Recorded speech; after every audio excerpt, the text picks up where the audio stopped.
AT&T, Verizon, and T-Mobile are planning to shut down 3G services next year to make space for newer networks like LTE and 5G. That means technology that uses the older network, like home security devices, fire alert systems, and even old cell phones, could soon fail to function. And if your cell phone is more than a few years old, you might want to upgrade it before mobile providers shut down the network. New Vision Security in Bismarck has recently had to update hundreds of customers' alarm systems.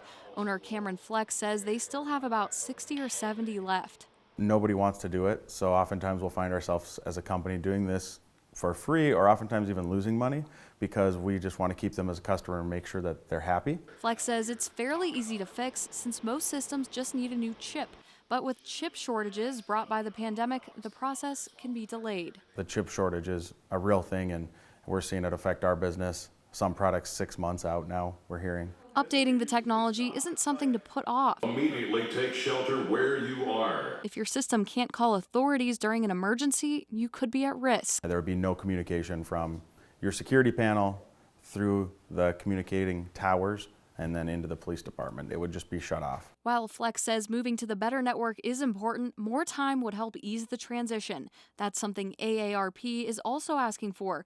The group representing older Americans asked the Federal Communications Commission to require AT&T's deadline be extended to the end of 2022 instead of February 2022. It could impact older adults, millions across the country, and obviously North Dakota would be a proportional amount of that, who rely on health monitoring or alarm systems. It's estimated that 3 million Americans rely on personal emergency response systems, and about 17% of households have a home security system. Why we're hoping there can be an agreeable resolution to again, not stop the transition from 3G, but just do it in an orderly manner that ensures that those who rely on those services can continue to rely on those services. Another area impacted: fire alert systems. Bismarck Fire Chief Owen Fitzsimmons says if your system isn't updated, the alarm will go off, but the fire department won't be called automatically. If there's nobody there and there's nobody to, raise the alarm or dial 911, without that remote monitoring, there's not going to be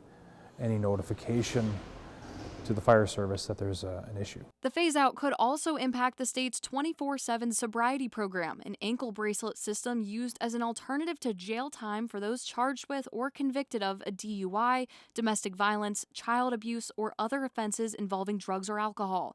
About 700 people currently participate in that program, which relies entirely on 3G. In a letter to the FCC, a special agent with North Dakota's Attorney General's office says, quote, if 3G services were to be terminated before our organization has had an opportunity to upgrade its devices and arrange a swap out with each monitored offender, there will be significant public safety consequences. To find out if any of your devices rely on 3G, it's best to contact your service provider about any needed upgrades. Reporting in Bismarck for KX News, Maddie Beer Temple.